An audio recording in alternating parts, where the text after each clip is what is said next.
Seeds are everywhere. Nature, food, spice, industry, energy. Seeds are where we notice them and where we don't. They can travel thousands of miles. They can sleep for years before waking up. Their wildly diverse shapes, sizes, and landscapes are designed to bring life everywhere. The story of seeds is the story of the miracle of nature, but also the story of human innovation. Seeds are not just the beginning, but the renewal of agriculture, of all civilization. The people of seeds, farmers,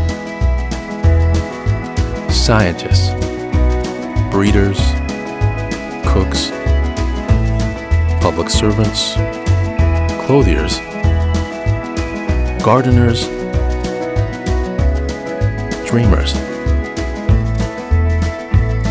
A grand collaboration between humanity and nature to feed, clothe, and beautify the world. Come on a journey into the miracle of nature, into human imagination, into the wonder of seeds.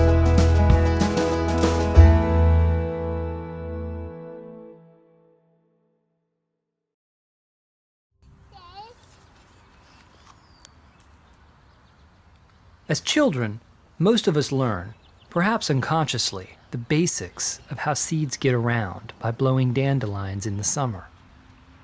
One of the many ways that seeds travel the world.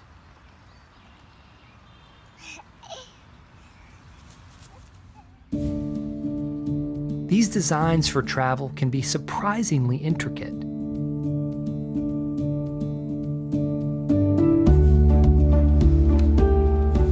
Artist and photographer Robert Llewellyn never outgrew his fascination, and so turned his attention and his camera to seeds.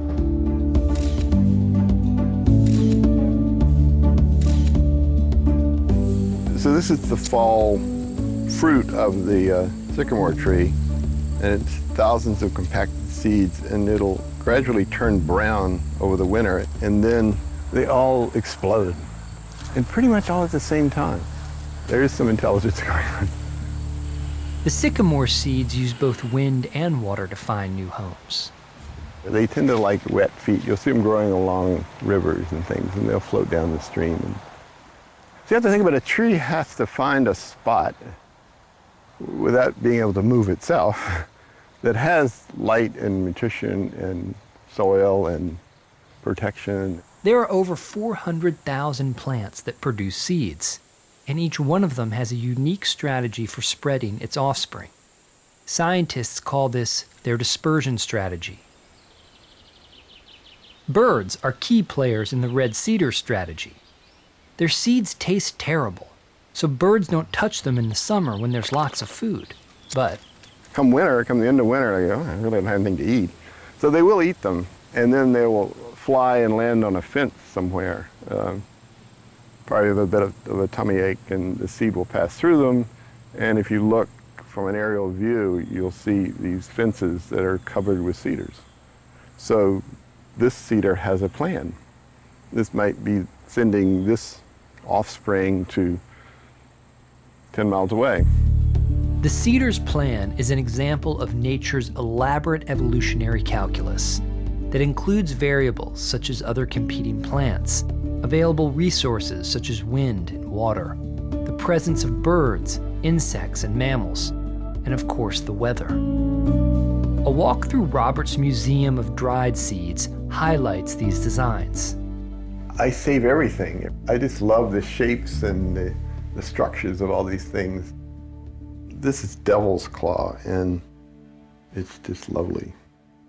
And it really is a claw, and it's really sharp, super sharp points. And it will grab hold of your arm and stay on there. So the idea is it would grab hold of large animals and it would be transported. And inside of here are 4 seeds, and so it would crush that, and then you'd have 4 seeds. While it might be obvious how the devil's claw gets around, oftentimes a seed's dispersion strategy is actually hiding in plain sight. Take the acorn. Most of the acorn is starch and protein, great food for a squirrel. The tip is part of the embryo, crucial to the acorn's germination. And the squirrels found if they buried them, well, they are seeds, and they tended to come up, and so then the squirrel didn't have food in the winter.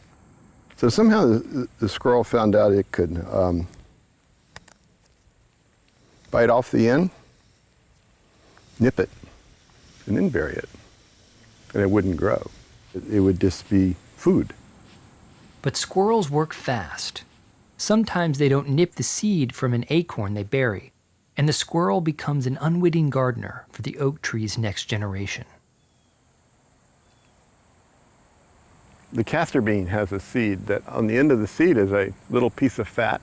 It's not internally connected to the seed, that it's just sort of glued on. And the castor bean will shoot seeds out 30 feet away, and they're poisonous. But what happens is the ants take the seed down into the burrow because it has that little piece of fat. They feed that little piece of fat to their larvae, the babies. They don't want the seed, so they put it in their trash pile. But they've just planted the seed. And how did they come up with that plan? Because that little piece of fat there is for a purpose. It's this evolutionary dance that has created a wealth of diversity in seeds and a fine canvas for the artist. There's these amazing structures that you really can't even see with your naked eye. So if you go out looking for seeds, take some kind of magnifier, because they're exquisite. You know, so the plant will go from this beautiful flower, it'll get pollinated and turn into this brown capsule with spikes, and it's just beautiful. You can see where Hollywood gets their aliens from. So that was fun. It was fun to put it on the light table and then make these images and just to see something for the first time that was always there, always in front of me. As Henry David Thoreau famously said, "I have great faith in a seed. Convince me you have a seed there, and I'm prepared to expect wonders." You see a seed, you hold a seed, and it's brown and it's dry, and you think, well, it's brown and dry. No, it's alive. There's another living offspring in that seed. There's a mystery to it all. The seed's power to move through space and time is quite exceptional for these small, inert pods. It is a wonder that they are able to get from here to there, to find new homes riding on the backs of a deer, or flying in the stomach of a bird, or blowing in the wind, or sailing down a stream. Seeing them up close helps us picture this wonder in action. They're everywhere, and I call it hiding in plain sight, which they are. And so it's sort of the difference between looking and seeing. We tend to look at things a lot, but to go down and really see them and see their life and see the intricacies that go on in the timelines and the plan is just, well, it's so much fun.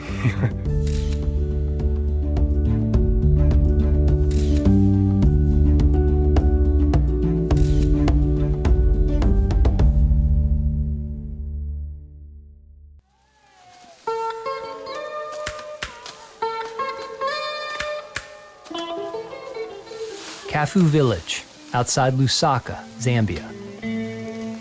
Every spring, farmers harvest maize for the year. But what if they were also harvesting medicine for their children? Catherine Chumbala Njema has been farming white maize for most of her life. It's the lifeblood for most Zambians, and many eat it in every meal as a thick porridge called nshima. Each month, these women farmers get together for a community lunch to discuss nutrition for their families. For smallholder farmers like Catherine, the maize harvest will yield her family's food for the entire year. But white maize comes with a cost. It has little to no vitamin A, an essential micronutrient for a healthy life. Missing vitamin A is sometimes called hidden hunger, and it's particularly pernicious with young children, causing weak immune systems, stunted growth, and night blindness. In Zambia, over half the population suffers from it.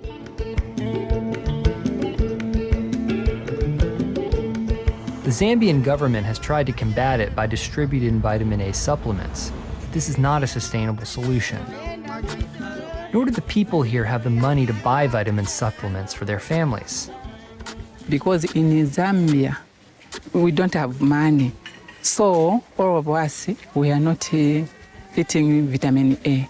So because I can say here in Zambia, food is number one, shima is number one.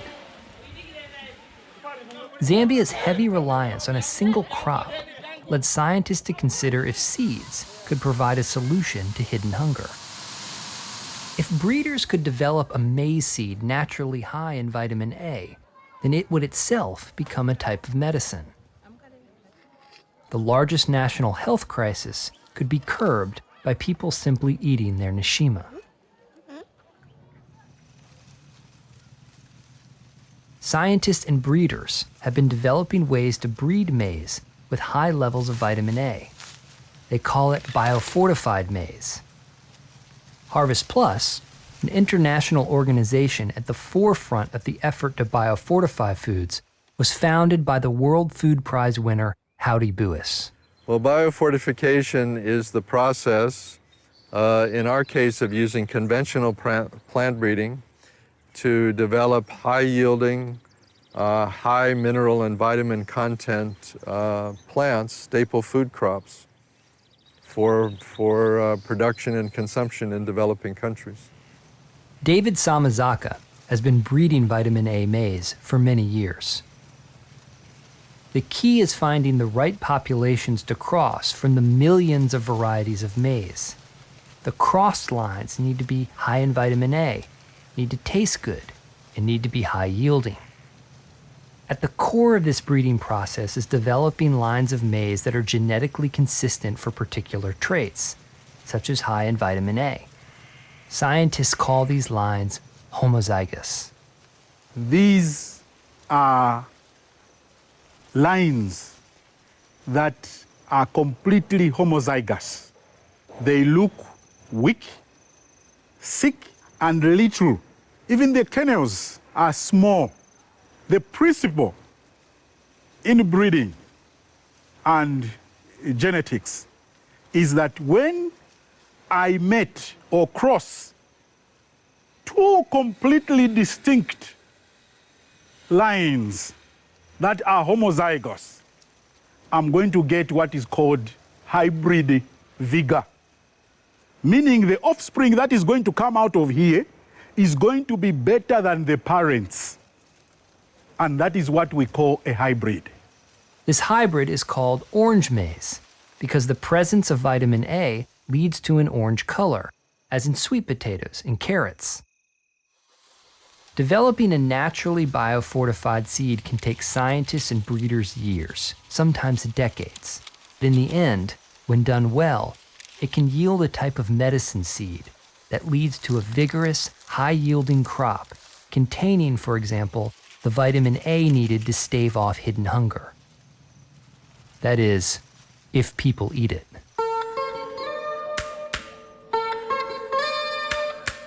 Breeding orange maize seems easy compared to getting people to adopt it into their diets. The problem lies in its color. People in Zambia have been eating white maize for generations. The orange maize looks strange or even rotten to many of the people it's designed to help. Despite these hurdles, Catherine has become an early adopter. More vitamin A in her family's diet leads to a healthier family. It's part of why she and her neighbors gather together to talk about the benefits of orange maize despite its color, and to help convince other farmers to grow it. The women here make delicious dishes out of the orange maize to show off its flavor. One of the children's favorites combines crushed peanuts with the new maize, a complete, super healthy meal of carbs, protein, fats, and micronutrients.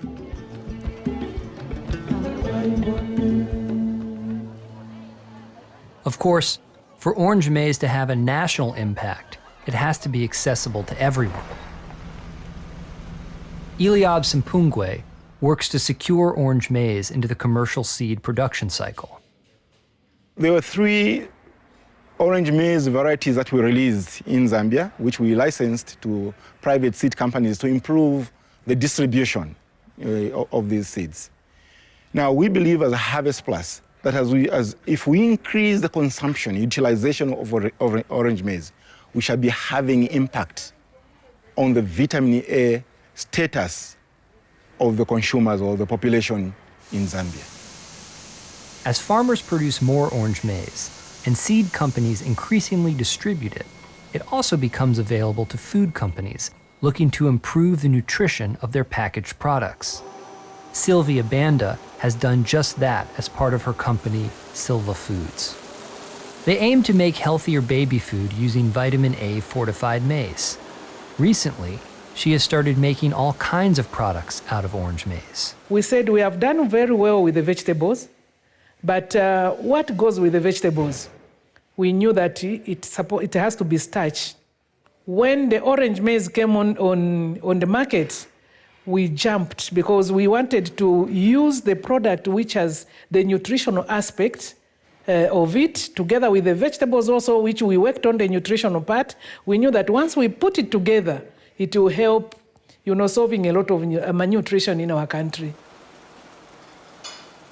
Sylvia's products are available in stores across Zambia. Vitamin A maize can become part of the diet for everyone. This kind of buy-in from all sectors is the hope of all biofortifiers. My vision 30 years from now is that a grandchild will be eating orange maize, will only know orange maize, and she'll say to her grandmother, "Oh, I heard somebody say there used to be such a thing as white maize. Was there really such a thing as white maize?" And the grandmother will explain, "Yes, when I was a child, most of the maize was white. We used to eat white maize." Carrots used to be white. People have forgotten that. Now actually carrots provide something like 30% of the vitamin A intake for the US population. So I want the same thing to happen for maize. We're just getting started, but that's my vision 30 years from now.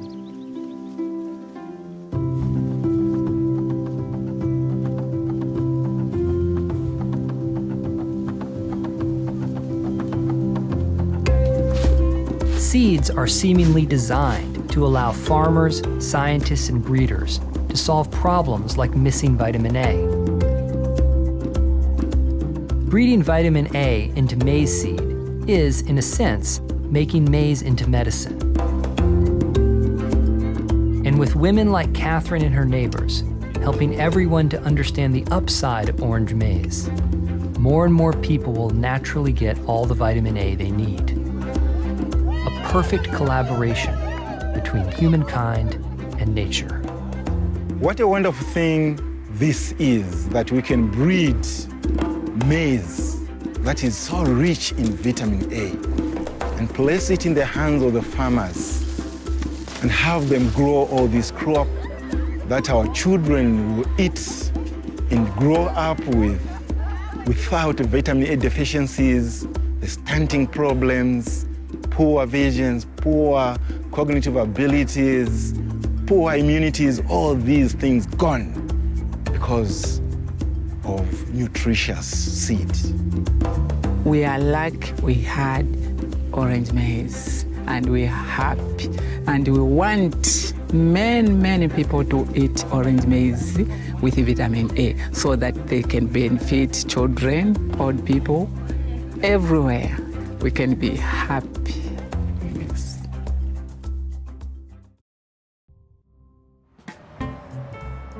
It's easy to imagine how different life as we know it would be without water, or oil, or plants. But how about a day without seeds? I think one of the ways to tease out how dependent we are upon seeds in unexpected ways is to try to imagine a day without seeds. And you quickly realize that it would be a pretty crummy day. Tor Hansen has been thinking for a long time about how the biological traits of seeds have made them so essential to us. His day without seeds is unusual from the get-go. You'd wake up on a bare mattress, right? I mean, you wouldn't have pajamas on, you wouldn't have any sheets, because of course those are all made from cotton, which comes to us, from the elongated cells of the seed coat of a plant in the mallow family, the cotton plant. We turn those elongated cells into fabric, but the plant uses them to get around.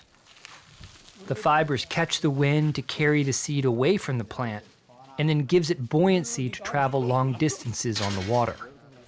Cotton seeds have floated all the way to Hawaii, the most remote islands in the world. So that biological need for dispersal of the cotton plant has given us the clothing that we wear, our pajamas, the sheets on our bed. So to get back to your day, you're off to a crummy start because you are on a bare mattress, and then you get up and you think, well, God, I'll have a shower at least. And well, you can still have your shower, but you can't dry off. The day continues when Tor heads to the cafe for breakfast. But of course there's nothing to eat, as almost every breakfast food comes from seeds. Bagels, oatmeal, toast, cereal, even croissants. At least I can have a cup of coffee. No, you can't. You can't have your cup of coffee because, of course, the coffee beans are the seeds of this shrubby little African tree that are now the second most traded commodity in the world, the coffee beans. The coffee bean's popularity comes in part from its uniquely bitter taste, but much more importantly, from the seed's defense strategy, a natural pesticide. If you want to say thanks for your morning cup of coffee, you shouldn't thank Starbucks or the local barista. You should be thanking various slugs and snails and fungi and shot borer beetles and all of these various things that attack coffee seeds, because it is to defend against them that the coffee plant came up with caffeine.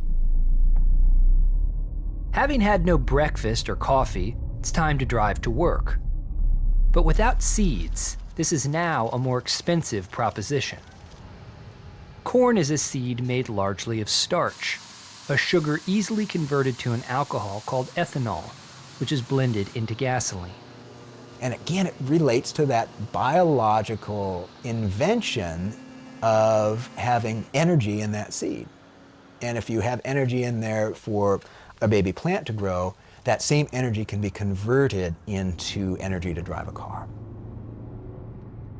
When it's time for lunch, seeds will be used in the preparation of the food in more ways than you might think.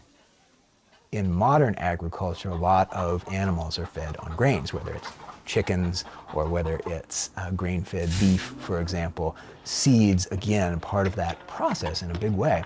Not only will the seeds be used to feed the animals we eat, but they'll also be used to make the food taste better. There are all these seeds that we don't even think about that are right there when we sit down at the table. But if you want that spicy jolt from black pepper, you're relying on a seed. The pungency of pepper is produced by pepperine, a natural chemical that, like caffeine, protects the seed from bugs and fungus. Of course, if Tor really wanted to spice up his lunch, he'd be looking to another seed. The chili peppers that we are familiar with from any Tabasco or any sort of hot sauce and all their splendid varieties now. The chemical in chili pepper seeds fools the nervous system of mammals into thinking they're on fire. Mice, which would otherwise love to eat hot peppers, they like the fruits, they like the seeds, they'd eat it all, are turned off by this burning sensation, because the capsaicin fools the nervous system into thinking that the cells are being damaged by fire or heat. We seem to be the only mammals that have overcome the aversion to being burned and have learned to crave this stuff as a spice.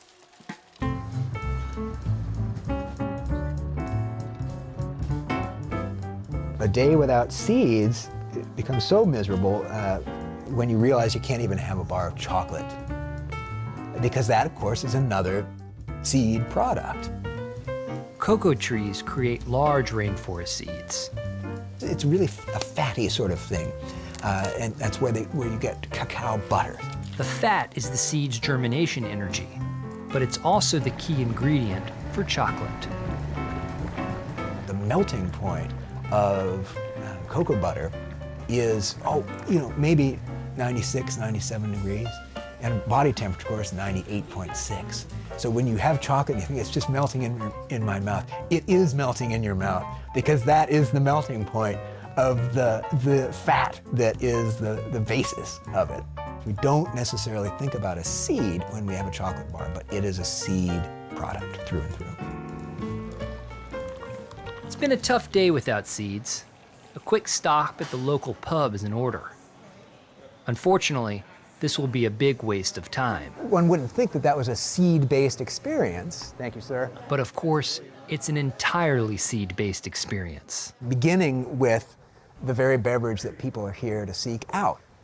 To make beer, malters sprout barley seeds in order to release the sugars, which are then fermented to give alcohol.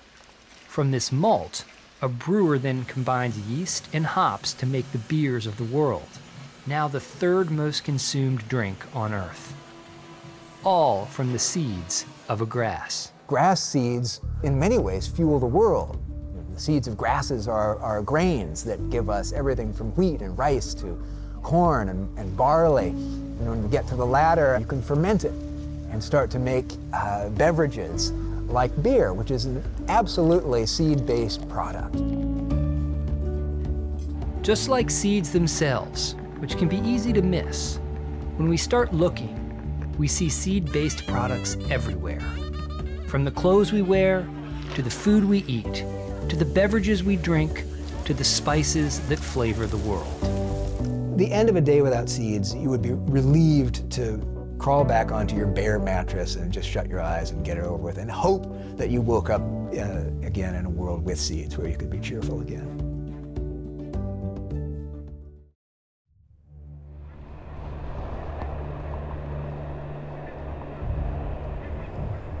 On a small Norwegian island, 300 miles above the Arctic Circle, is what many call the Doomsday Vault. Buried deep beneath the permafrost in an old mine are extensive tunnels that house a literal Noah's Ark for the world's plants and crops. Every seed on Earth critical to human survival is stored here. In these permanently cold temperatures, seeds can stay alive for generations and be available to be deployed when and if disaster strikes. The Svalbard Vault is a type of last stand against the innumerable assaults on world agriculture, from drought, flooding, pestilence, overpopulation, to land misuse, war, and pollution. But Svalbard isn't alone. And among seed banks, it's far from the most active.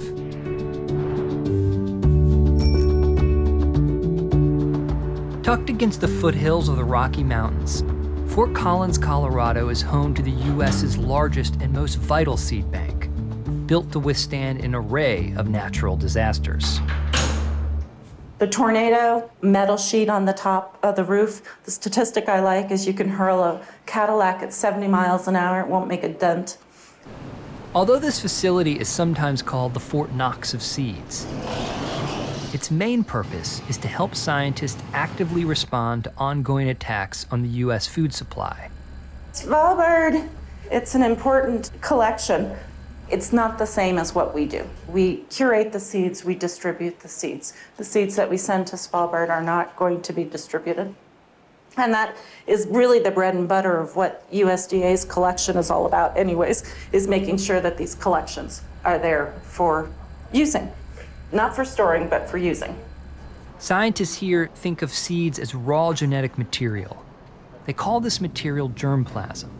Each seed, each bit of germplasm, is a living, viable entity that contains the entire genetic heritage of the parent plant. And in these genes are the answers to countless ever-changing agricultural stressors that affect our crops. For example, what would happen if an insect wiped out a staple crop, like wheat? The Russian wheat aphid came from the Middle East to the wheat fields of Colorado. This happens all the time in agriculture. A pest invades and decimates a crop. There was a mad rush to find genes for resistance, but they found about 11 accessions. An accession would be a bag of seeds, most of them originating in the area where the Russian wheat aphid came from. Different genes for resistance, and those are now incorporated into the wheat crop, and we have an aphid-resistant crop. This is the bread and butter work at Fort Collins. It's a food security place, a place where scientists maintain seeds for countless crops. It's the main reason that over 600,000 different types of seeds from over 12,000 species of plants are stored here. But seeds must be kept alive, viable if they are to be of any use. At Fort Collins, before adding any seeds to the collection, specialists carefully test them by germinating a sample and analyzing the infant plants to make sure they're healthy. We want to know that they're viable when they go into the collection, and then we want to monitor that viability to make sure that they stay viable, because that's the name of the game for germplasm, is making sure that you can pull out a living material. Pulling out living material generations later requires very cold temperatures. The primary seed bank at Fort Collins is kept at 0 Fahrenheit, cold enough to keep viable seeds alive for hundreds of years. Seeds with high water content require even colder temperatures to keep them alive. They're held in cryogenic vaults, where liquid nitrogen cools them to -196 Fahrenheit. No other seed bank on Earth cryopreserves so many varieties of seeds as Fort Collins. Fort Collins is the primary U.S. seed reserve, but it's also part of a much larger network of USDA facilities that curate the seeds of nearly every major plant critical for agriculture and wildlife. The Plant Introduction Station in Ames, Iowa, a joint project with Iowa State University, is one of these facilities. Here, scientists periodically grow the seeds in the bank in order to produce fresh seeds. They also introduce seeds into the collection that could help develop new types of plants. Seed curator Laura Merrick manages the collection of wild sunflower seeds. The other interesting fact about sunflower is that it's native to North America, and that's unusual among crops of any economic value. And what that means is that all of the crop wild relatives are located here in North America, and all but one of the species have populations in the United States. So one of the goals of my project has been to make sure that we have good representation of all the wild species in the collection. These wild relatives of the cultivated sunflower possess raw genetic material that can be used to develop new types of sunflowers. Types that could have bred into them drought or insect resistance, or simply a different flavor for a new food product. Each plot here, each 10-foot plot represents a specific genetic constitution. And so to keep the genetics from being mixed, because there would be cross-pollination from the insects, we bag the heads, and then we hand pollinate because we want to maintain the genetics as we get it. And the whole sunflower genome is covered here from wild materials. Once curators like Laura produce the new seeds, they are carefully cleaned and added to the seed bank here in Ames, where they are then sent to scientists and researchers who request them. Candace Gardner is the research leader for the Ames station. The purpose of conserving plant genetic resources is to have genetic variability available for crop development. This is a wild relative of spinach. This is the domesticated spinach seed that we're familiar with, that we plant in the garden. Crops are constantly exposed to changing pressures. It may be biotic stress in the form of diseases or insects. It may be changing abiotic stresses, drought, flooding, any number of things that nature can throw at them. And so what researchers and educators do, they reach into the collections, not just for variety improvement, but to develop novel uses for crops. Many of the agricultural products on the market today, from food to animal feed to pharmaceuticals to fuel, are created from seeds in a seed bank. But not all seed banks focus on developing new plants, and not all are found in secure buildings or on remote islands. Up the highway from Ames sits the Mecca for the amateur gardener, one of the largest living collections of heirloom seeds on Earth. We're one of about 1,700 seed banks in the world, and all of them have a specific mission in what they're doing. Ours is very particular to the amateur gardener and America's gardening heritage and our food heritage. And we want to make sure that this is around for future generations. Seed Savers Exchange holds over 30,000 different types of seeds, everything from purple basil to watermelon radishes. All kinds of vegetables you could never find in a store. Over 6,000 varieties of tomatoes alone. And like any seed bank, a key part of their mission is maintaining genetic diversity. Our mission was really save all the pieces. We don't know what plant breeders or scientists are going to need in 20 or 30 years with everything changing. So, it just seemed irresponsible not to save the genetic material that plant breeders would need for the future. Many of the seeds here are sent to Fort Collins for long-term storage. A select few then continue their journey to Svalbard, where they can be called up to the front lines should a catastrophe happen. But in the end, seed banks are not only about prepping for doomsday. More importantly, they're about everyday, more active use of seeds. Each year, Seed Savers Exchange delivers thousands of seeds to gardeners looking to grow an unusual type of fruit or vegetable, while the National Plant Germplasm System distributes over 250,000 bags of seeds to scientists all over the world who are trying to solve agricultural challenges or to develop a new use for a plant. The entire global seed banking operation is a proactive attempt to preserve our global agriculture, improve products, keep our food sources secure, and discover ways that plants can help improve life on Earth.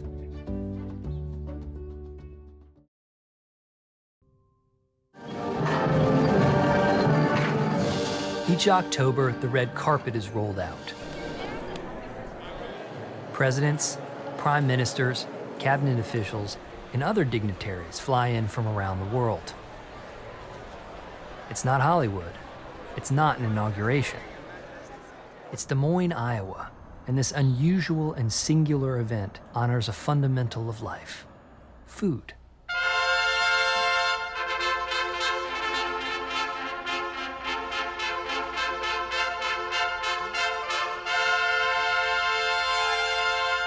Welcome to the 2017 World Food Prize Laureate Award Ceremony, as we bring the world to Iowa and present the foremost international award for combating hunger and promoting global food security. Feeding 7 billion and counting is no easy task. The annual World Food Prize honors those who make a significant contribution to ensuring that every man, woman, and child has enough to eat. The prize was founded in 1986 by Norman Borlaug, an Iowa farm boy who understood that the key to unlocking hunger and malnutrition lay in the humble seed.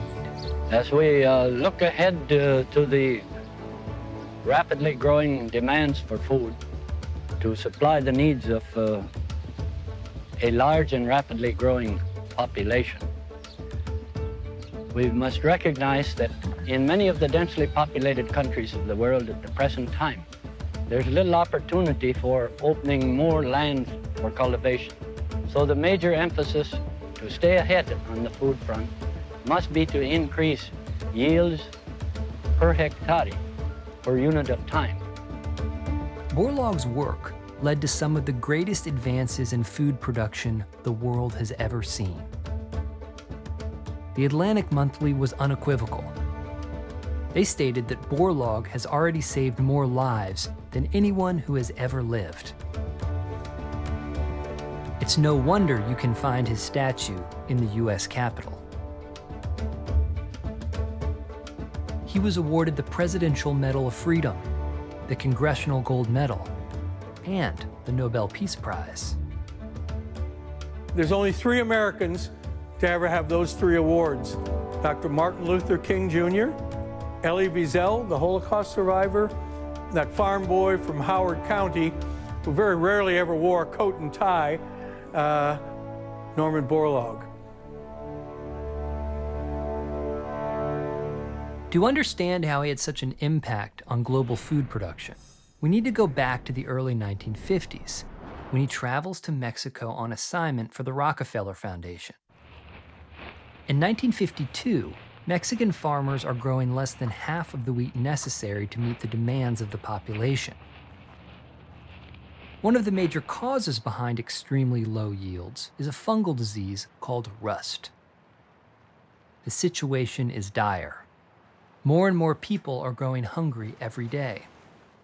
As the specter of mass famine arises, Borlaug urgently works around the clock trying to find a solution. Farmers have cultivated and bred crops to enhance and suppress various traits since farming began. Borlaug needs to find a cross of different types of wheat that could make for a high-yielding, rust-resistant wheat seed. He methodically crosses thousands of lines of wheat, seeking out just the right seed. Within a few years, he's breeding rust-resistant wheat that produces unheard-of amounts of grain. But the heads of this new wheat now become so full that the plants are top-heavy. The stems can't support them. They simply fall over.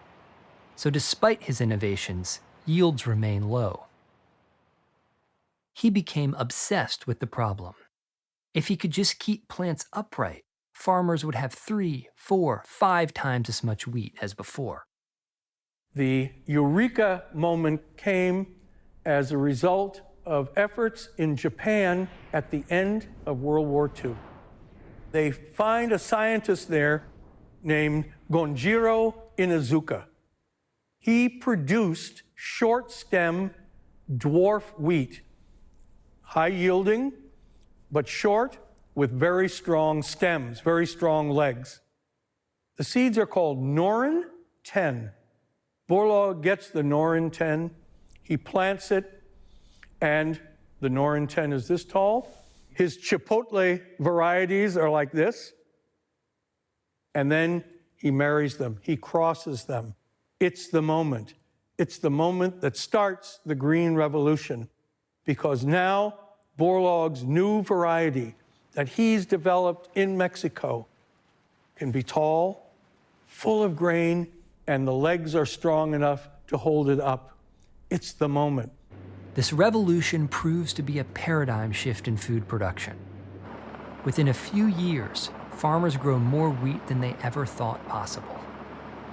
By 1956, Mexico is producing enough wheat for the whole country. By 1963, they grow enough wheat to begin exporting to other countries.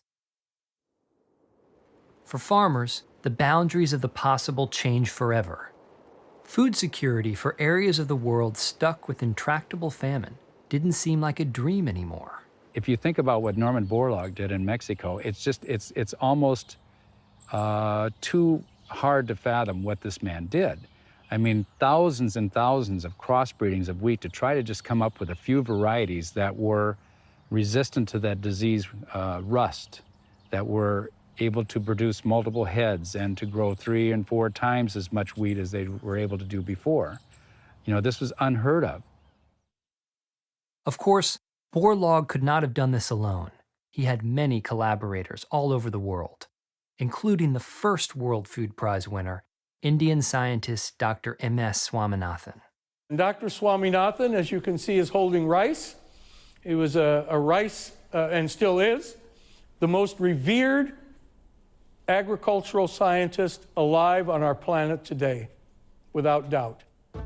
India is no stranger to famine. In fact, it was the Bengali famine of 1943, which killed over 3 million Indians during World War II, that inspired the young Dr. Swaminathan to go into seed science. In the 1960s, as India is facing another famine, he reaches out to his friend Norman Borlaug to come to India to help promote the new high-yielding seeds. We call it a revolution because a small government program became a mass movement. See, from 4 hectares under dwarf varieties of wheat in 1964, 4 hectares, we had 4 million hectares in 10 years. In other words, it was a quantum jump. And that is why it is called a revolution. It was not an evolutionary method, it was a revolutionary method. And these varieties were all transformation agents. The seeds were transformation agents. They transformed the way in which yield was obtained and attitude of farmers. More than that, farmers didn't think they can produce so much. So when they found they can produce more with these new seeds, the seeds become miracle seeds. They were called miracle seeds by the media. They were miracle seeds indeed. Famine was avoided. People were fed. Farmers grew more crops than they ever thought possible. Their livelihoods and economic outlook vastly improved. Since that time, India has had the capacity to feed its very large population. One of the facts of life is all the time new problems come. You solve some problems, you face new problems. So eternal vigilance is the price of stable agriculture, and you should not relax. This vigilance can be seen at Dr. Swaminathan's Research Institute today, where they pioneer new varieties of salt-resistant rice. As ocean levels rise, rice farmers near the coast are facing increased levels of salt in the soil. Older varieties of rice are struggling to thrive in this new environment. But from the Institute's research, new varieties are being introduced each year that can continue to yield healthy and nutritious rice at the same levels despite the challenges caused by the rising seas. Efforts like this at seed science centers around the world play key roles in feeding our planet. As we face the issues of droughts, of climate volatility, of flooding, of seawater intrusion, more than ever, it's the seeds that will have to adjust, have to develop seeds that can flourish under these high stress situations. And that is why inspiring and recognizing this type of breakthrough in seed science is so critical to being able to meet the challenge of feeding 9 billion people in the world. Advancements and innovations in the use of seeds in the service of eradicating hunger are some of humankind's greatest achievements. But one of the critical challenges of tomorrow will be to continue feeding billions in the face of a rapidly changing planet. Thanks to these types of public sector initiatives, queuing off of pioneers like Drs. Borlaug and Swaminathan, farmers today produce enough food to feed everyone on the planet. But the reality is that not everyone is fed. Many go hungry. Starvation is still far too common. And so the challenges of tomorrow will require leveraging these continued scientific advancements in agriculture with powerful public policies that ensure this abundance of food makes its way from farms to every table on Earth. And with a future winner of the World Food Prize standing on the shoulders of people like Norman Borlaug, there's good reason for hope. He didn't want any fame. He did not seek any notoriety. But what he did through his improvements of seed with wheat changed the world. And that, to me, is the true definition of a hero. Somebody that's made a difference in, 1 billion people's lives. 1 billion people are living on this earth because of his work. I guess that's not too bad.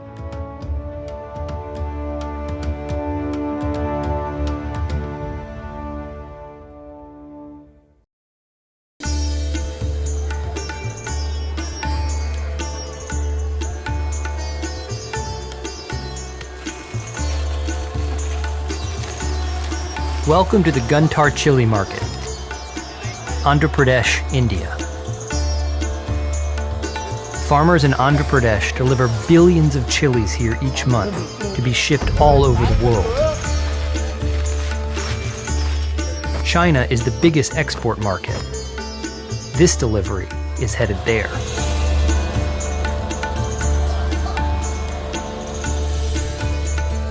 Two great rivers cross Andhra Pradesh on their way from the hills of the Eastern Ghats to the long shoreline on the Bay of Bengal. It's a uniquely diverse region for cultivated crops.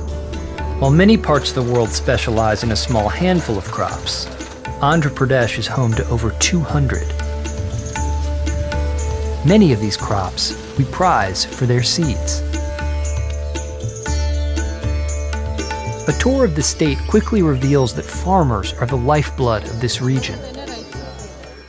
A few miles from the Guntar market, Srinivasa Rao and his team of farmers carefully plant his chili seeds in a nursery and tend to the infants. Later, they'll transplant the adolescent plants to the fields, and in a few months, they'll be ready for the market. Yes, this is my house. So she is my wife. Main. All pedicels should be uniformly kept on one side. For Srinivasa, the product of his harvest is seeds. 625 variety, it is a very popular and it is a very good new variety and it is having a very pungency. It is having a very good high yielding capacity also. The plant will come up to 5 feet also, it is giving the fruits. His chili seeds are so vital to his family's livelihood, he keeps bags of them in his bedroom, the safest and driest place on his farm.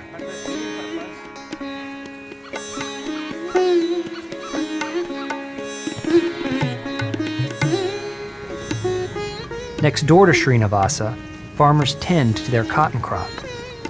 The long fibers of the seed coat will soon be turned into clothes for the nation. When asked how important good seed is to his work, the farmer doesn't mince words. దిగుబడి పెరిగిందండి plus double BT వచ్చిందండి మాకు పురుగు మందులు తగ్గినాయి వేసే పని లేకుండా డబుల్ బీటీ వచ్చింది. Losing 50% of yield due to bad seeds is not an option. Cotton is big business in Andhra Pradesh and one of the most important economic crops. Plants are stationed every few miles here to process all the cotton the farmers produce. Down the highway, you find a wholly different kind of farmer, one whose tools are a belt, a machete, and nerves of steel. Like the chili and the cotton farmer, he's after seeds, just much larger ones. Like cotton, coconuts are big business. They are harvested for their water, flakes, sugar, and oil, and are used in thousands of different products around the world.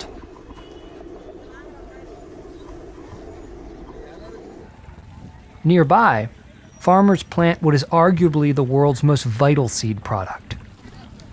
Rice will feed more people in a given year than anything else on the planet. Here, like in many parts of Andhra Pradesh, women play a huge role in farming. మహిళలు అంటే మన ఆ మహిళలకు ఉన్న బాధ్యత కదండి అది అందుకని ఆడవాళ్ళకి స్వతంత్రంగా నాటేసి హక్కు ఉంది కాబట్టి నా ఆడవాళ్ళే వేస్తారు నాటు, మగవాళ్ళు వేయలేరు కాబట్టి.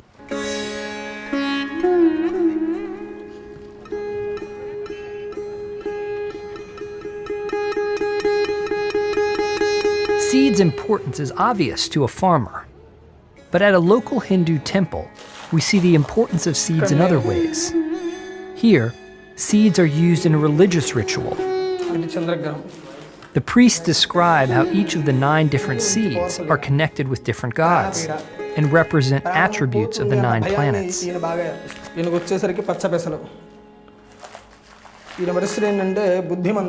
The priest says if the seed is distributed to lots of people, they will experience many positive effects.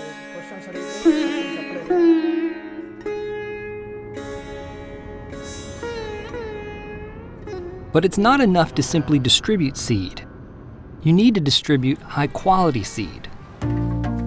But high-quality seed is not a given, and making high-quality seed available to farmers for so many different crops is no easy task. It requires a significant seed infrastructure, seed producers, and distributors. To support this, Andhra Pradesh is leading an effort to create a huge seed research and production facility that will ultimately help all of Andhra Pradesh's farmers by bringing together seed scientists, breeders, companies, farmers, and students. They're calling it a mega seed park, and it's being hailed as a key innovation and a critical step for ensuring quality seed.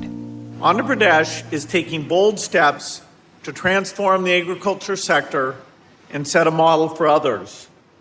I'm very impressed with the mega seed park, which really is a first of its kind, and it will make available lots of high-quality seed. To build the Mega Seed Park, Andhra Pradesh looked to the other side of the planet to partner with the world's leading seed experts at Iowa State University. Dr. Manjit Misra has led the Seed Science Center here for nearly 40 years. Nature has been designing seeds for a long period of time. But the human ingenuity, the scientific spirit can improve on what nature has provided. The scientists at Iowa State are simply part of a long lineage of seed scientists that began with the first farmers. And through this partnership, ISU will now contribute vast amounts of research knowledge to help build agricultural stability with Andhra Pradesh's wide diversity of crops, all in the spirit of helping the farmer succeed. Outside of a small village near the coast in Andhra Pradesh, a young family tends to a coconut and cocoa farm. Here, these 2 seed crops are grown together. The smaller cocoa trees do well living in the shade of the larger coconuts. This family is literally surrounded by the coconut and cocoa seeds, which provide them their livelihood and the world's coconut products and chocolate. So seeds are not just the beginning, but the renewal of agriculture, of all civilization. So the seeds can feed the world, heal the world, clothe the world, and energize the world. In fact, it is a key ingredient to improve the quality of life for all farmers.